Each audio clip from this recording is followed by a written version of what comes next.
Eric, alguém parou para falar com você? Exatamente por isso eu te chamei, Galvão, enquanto os jogadores do Iraque, como você mostrou aí, foram aplaudidos, ó, Iraque, Iraque, Iraque, o estádio inteiro gritando. Os jogadores da seleção brasileira passaram diretamente para o vestiário. Nenhum deles quis conversar com o torcedor brasileiro, explicar as razões pelas quais a seleção anda jogando tão mal, não conseguindo fazer o gol. Nem mesmo os jogadores mais experientes, que deveriam assumir a responsabilidade, o Everton, o Renato Augusto e o próprio Neymar como capitão. Ou seja, todos os jogadores já foram para o vestiário, viu, Galvão? Olha, é um pouco diferente do que a gente está acostumado a ver. Isso é uma Olimpíada. Isso não é um time de futebol onde os salários são gigantescos, ou uma seleção brasileira que vê esses jogadores que disputam um torneio profissional. Isso é uma Olimpíada. Existe um espírito olímpico. Existe uma forma, como uma vez chegou, não vai dar tempo de se buscar agora a imagem, mas eu fiz essa narração em 1984, de uma Suíça que chegou no final da maratona, a Gabriele Andersen, e vinha quase desmaiando, mas se negava a ser batida pelo cansaço, se negava a ser batida pelo esforço físico ou pela falta de condições de se chegar ao final da maratona. Hoje, eu vou aqui do lado do Guga, nós vimos, agora há pouco, um milionário, mas tudo que ele ganhou mereceu, com cada golpe da raquete. Djokovic é o número 1. É um gênio. 4 grandes lances seguidos ele ganhou há pouco. Estou falando com o tricampeão de Roland Garros. Olha o cara, olha como ele sai de quadra. Olha como ele sai de quadra. Ele vem com a bolsa verde e amarela já. Ele entende qual é a posição dele. Ele sabe a importância que é ele ganhar ou perder. Ele é um atleta que o mundo inteiro se inspira. Ele veio com o uniforme que ele pode usar, ele não pode mudar pelo compromisso comercial. Mas trouxe bolsas em verde e amarelo por jogar a Olimpíada no Brasil. E sai aos prantos, derrubado pela tristeza de não ter conseguido corresponder à expectativa de todo mundo no Brasil. E a gente perde mais do que ele até. Isso que é o grande espírito, de vir aqui e dar a bilhões de pessoas, porque não é só o Brasil, está o mundo inteiro de olho, está o mundo inteiro de olho, bilhões de pessoas. O melhor possível, essa cena da dinamarquesa, ir ao limite, fazer o meu máximo, e ele sabe que ele não conseguiu, era só isso que ele queria. E nessas horas, no final ali, o que a gente espera é isso, porque o resultado não dá para prever, Galvão. Não dá. O resultado não dá, mas a importância pelo momento, eu acho que é isso que todo mundo pede. Você ganhou muito, Guga. Quantas vezes você perdeu? Mais do que ganhei até, se bobear. Normalmente se perde mais do que se Pô, ganha. em Olimpíadas mesmo não ganhei uma medalha. Saí assim também. Saiu assim Saí também. chorando. Mas se negou a falar? Acho que nunca na minha vida. Obrigado. Porque a derrota também tem coisas boas para falar da derrota. E a derrota é que no outro dia a gente acorda e melhora. Esse é o caminho, o único caminho. E as milhões de pessoas que estão em casa têm direito sim de ouvir o seu ídolo, o seu jogador, aquele que joga com a camisa da seleção brasileira. É feio, é muito feio, não é profissional, não é ético e não é correto sair de campo e se negar, um time inteiro se negar a falar.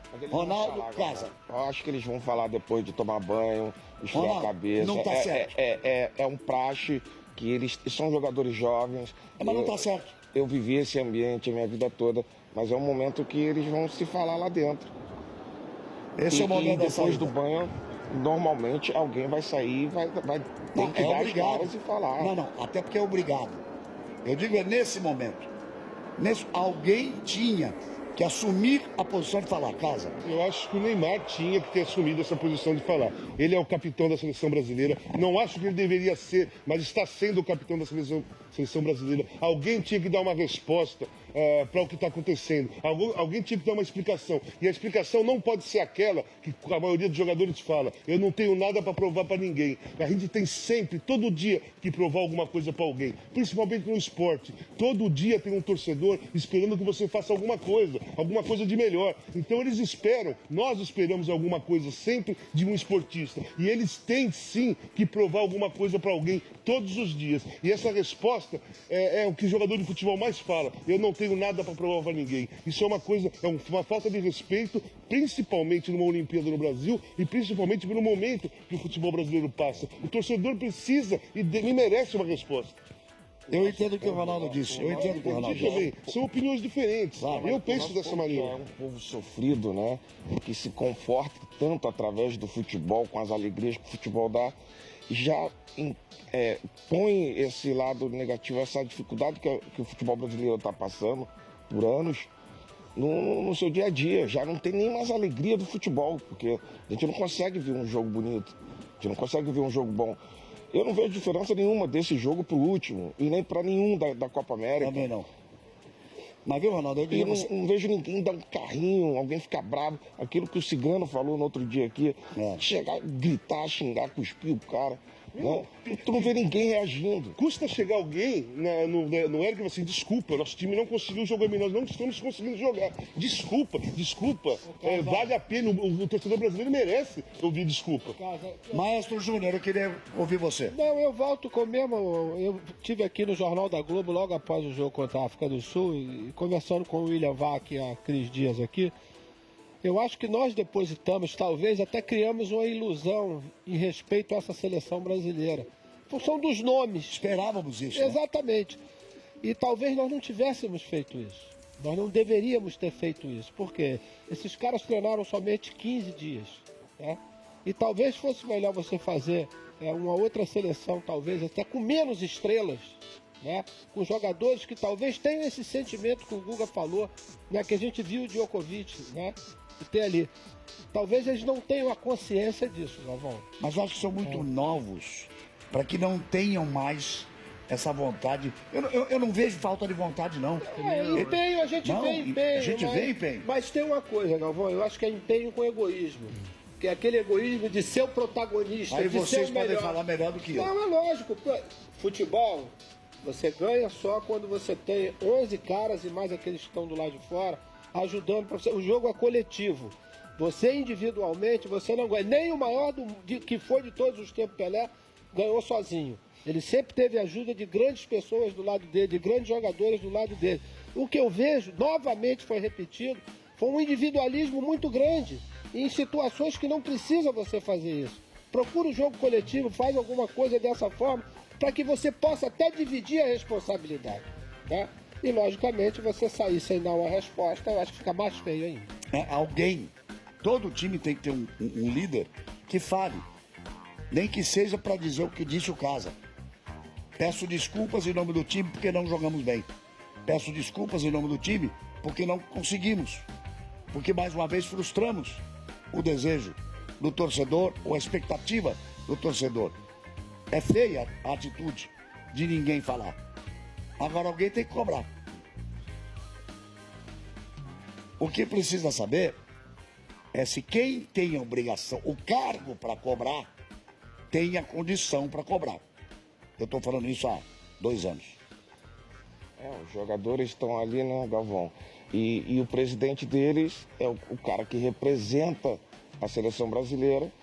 É um cara que não pode dar as caras em lugar nenhum. É o que eu estou dizendo. Então há uma sucessão de problemas. Esse é o nosso cenário, né? Arnaldo César Coelho, eu quero tua experiência. Você de todos nós é o mais experiente aqui, está há mais tempo no mundo do futebol. Eu estou decepcionado com o comportamento, com a maneira de jogar. Você vê um time do Iraque, não tem nenhuma estrela. Não, longe disso. Acho que o salário deles todos é menor que de um jogador brasileiro. O prestígio deles, aonde tem. Mas, no entanto, eles correram atrás, jogaram com garra, catimbaram na hora que tinham que catimbar, procuraram um resultado e você não viu isso no jogador brasileiro. Você vê um comodismo, aceitar as coisas como elas estão. Esse estado de coisas o torcedor não gosta, eu também não gosto, estou decepcionado. O momento é difícil. a produção, rapidamente, foi buscar imagens de Los Angeles de 1984. Eu me lembro direitinho que, com meu velho companheiro Reginaldo Leme, transmitimos um grande prêmio da Itália, dos estúdios em Los Angeles. Bem cedinho lá, 5 horas antes. Lá era 4 horas da manhã quando nós começamos. E no final, estava saindo para tomar café, começaram a gritar meu nome, corre pro estúdio, corre pro estúdio, corre pro estúdio. Eu disse, o que aconteceu?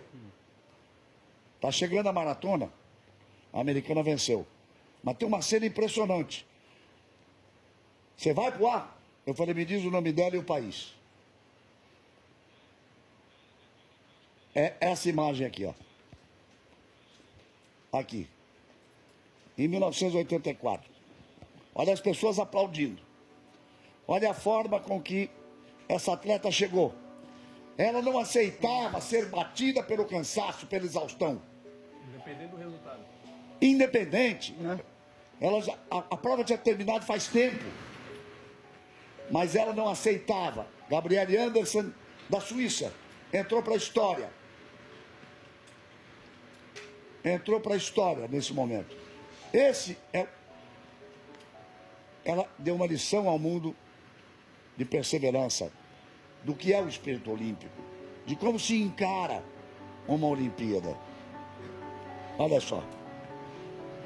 Ela mal conseguia espasmos musculares, ela disse depois.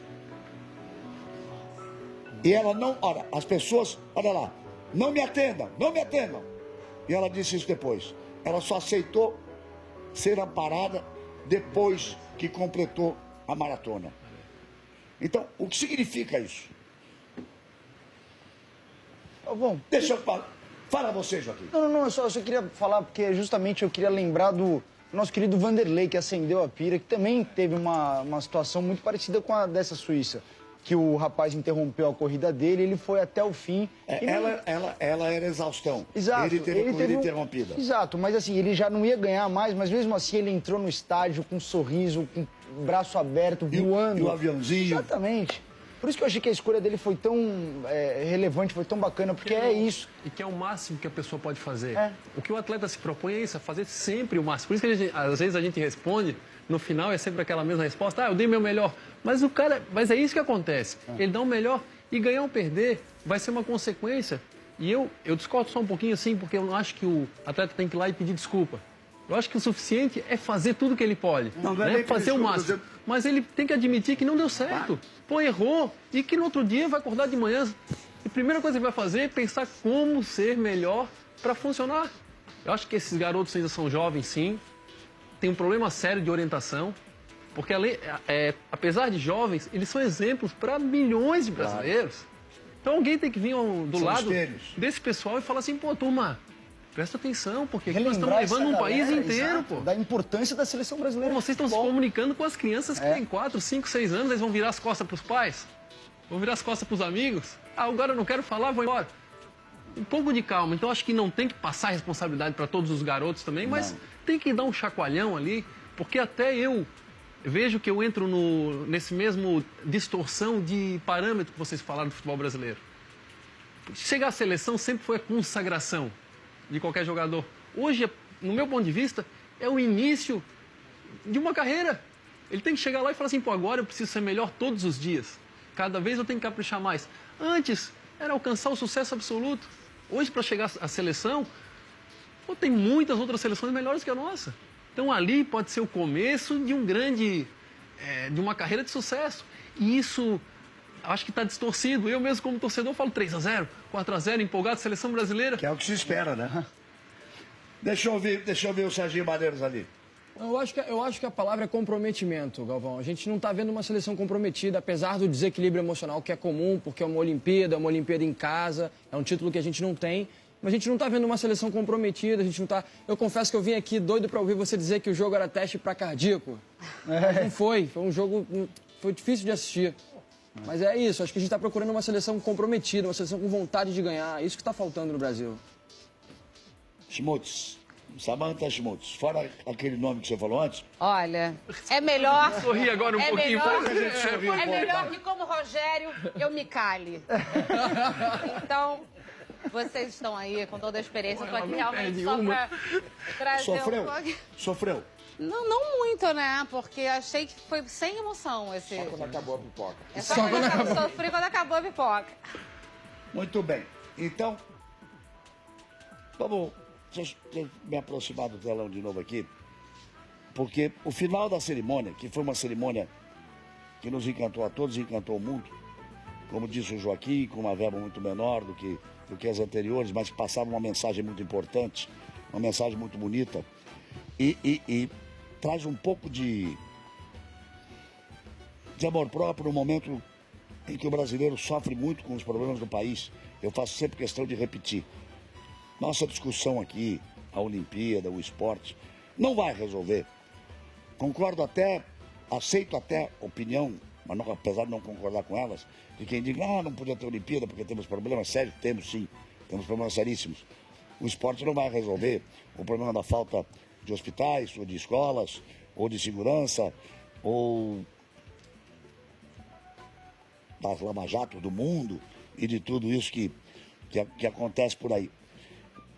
Mas é uma mensagem importante da imagem que nós vimos da Gabriele Anderson, do que eu vou falar agora. E o esporte é assim, uma ferramenta de transformação das pessoas, social, humana, dos jovens, é uma ferramenta da formação de cidadania. Isso o esporte tem que ser encarado dessa forma, né? Um atleta que se aposentou como Michael Phelps, o maior da história, mas ele fez questão de voltar, acabou de ganhar outra medalha de ouro, porque ele sente essa necessidade. Então, o esporte passa essas mensagens sim. Não resolve os problemas econômicos, políticos, crise financeiros, de medicina, de educação, de violência, mas passa sim. Seus exemplos. Querem ter uma ideia? Por que será que essas 3 pessoas foram escolhidas para fecharem essa cerimônia que tanto falou a nós e que tanto falou ao mundo inteiro? Vamos rever. Olha o primeiro. O que entra... Com esse cabelo, esse jeito desajeitado, matei logo que eu gostava o quê? Olha o primeiro aí que entra com a tocha. Estamos esperando uma narração nossa. Aí vem o Guga, que entrou. Talvez tenha sido um dos maiores prêmios da sua vida. Entrar com a tocha no Maracanã, Guga. A maior emoção que eu já senti. Mesmo vivendo os momentos em quadra de títulos de Roland Garros, número 1 do mundo, mas essa emoção ela supera qualquer coisa, porque a vibração das pessoas... A torcida gritando seu nome. E quem diria, né, entrar no Maracanã, lotado, ser aplaudido, a minha única chance era através das Olimpíadas. Eu estava muito emocionado ali. Roland Garros, ex-número 1 mondial, 3-time Roland Garros champion, and former number 1 in the world, tricampeão de Roland Garros e ex-número 1 do mundo, Gustavo Kuerten.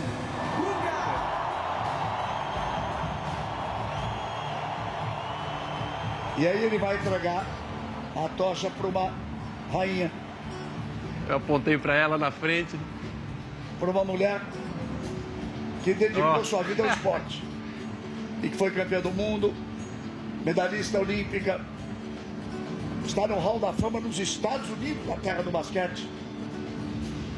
A reverência do Guga para a rainha Hortência. Joueuse de basquetebol, médaillée d'argent à Atlanta en 1996.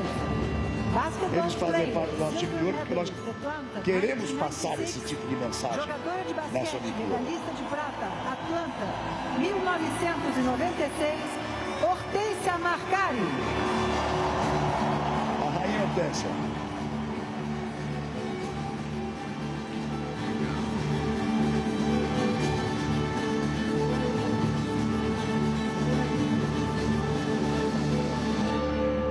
E aí, a reverência que ela faz ao entregar para o Vanderlei. que vinha vencendo a maratona. Foi todos os nossos atletas Em atrás ali Atenas. aplaudindo. Visse a cena de todos os nossos atletas ali Todo mundo aplaudindo ele. aplaudindo. Que é o cara que nos representa. Ele sobe a escada, que significa subir o Monte Olímpico, se aproximar de Zeus para acender a pira olímpica. Pelé deveria estar ali e seria o grande representante do futebol. Ronaldo deveria estar por ali também. O Júnior conduziu a tocha. E aí está o Vanderlei. É disso que se faz uma história olímpica, de fatos como esses, que permitem a que essas pessoas cheguem. Tomara que alguém pense lá na seleção brasileira e mostrar essas imagens, porque não fomos desclassificados, não terminou, em hipótese alguma. Tem um jogo com a Dinamarca. Muita coisa pela frente. Na próxima quarta-feira. Basta vencer a Dinamarca. A Dinamarca tem 4 pontos, o Brasil tem 2. Uma vitória sobre a Dinamarca, está resolvido. É a hora de erguer, Ronaldo. Como você sempre fez. Daquele biquinho, daquele gol. Contra a Turquia, eu nunca tinha visto você fazer um gol de bico. Era o que tinha na hora, não era? E a gente queria tirar ele do jogo. Né? Era o que tinha na hora, não era? Foi o recurso que eu encontrei, mas eu não sei hoje em dia como é na seleção. Eu fiquei um bom tempo afastado de ir lá por questões políticas, mas no meu tempo, que é muito recente também, nós recebíamos imagens do povo brasileiro nas ruas, mensagem pra gente diretamente, coisas que faziam motivar a gente. Galvão, a gente entrava com uma vontade, e eu nunca fui um jogador raçudo, mas, por exemplo, o segundo gol contra a Alemanha foi um carrinho que eu dei para recuperar a bola, e não é característica minha, mas a gente precisa voltar a ver isso na seleção brasileira. Muito bem. Quarta-feira tem seleção brasileira. Estaremos aqui de novo, recebendo novos convidados. Obrigado a vocês. Obrigada a você. Obrigado, Galvão. Obrigado, parceiro. Obrigado. Valeu. Boa sorte pra gente aqui. Nós é que agradecemos Obrigada, por estar aqui com essa Galvão. galera aqui. Obrigado, cara. Tão bacana. Estaremos aqui porque hoje foi esse final. Foi pesado? Não. Foi forte? Foi. Que acho que tinha que ser, né, Júnior? Nós temos que encerrar, mas tinha que ser. Lógico, a gente, do mesma forma como a gente elogia, eu acho que a gente tem que falar aquilo que a gente está sentindo, né? Porque nós, principalmente aí, jogadores, talvez a gente sinta muito mais do que você. O Guga foi um atleta de um nível lá em cima. E a gente sente, independente do esporte que seja, principalmente depois das imagens que a gente viu. A imagem do Djokovic. As pessoas que escolheram o Vanderlei Cordeiro foram muito, mas muito felizes. Muito felizes. Eu me senti como um ex-atleta olímpico representado por ele. Talvez até maior do que se tivesse um rei ali, entendeu? O cabeça dessa escolha foi o homem que comandou a cerimônia de abertura, comandou os grandes artistas, que foi o Abel Gomes. Ele representa realmente esse espírito olímpico. Não é isso? Temos imagens de fora, não? Olha, eu queria mostrar. Olha que bacana. Gente, sabe que horas são? Sabe que horas são? Nós vamos chegar meia-noite e meia. Olha o Parque Olímpico como está. Isso é uma Olimpíada. Isso é um esporte. As pessoas vêm ver esse espírito. Vêm ver essa entrega, vêm ver esse choro, vêm ver esse drama. Vêm ver tudo isso. Meia-noite e meia. E ó, o que vem vindo de gente...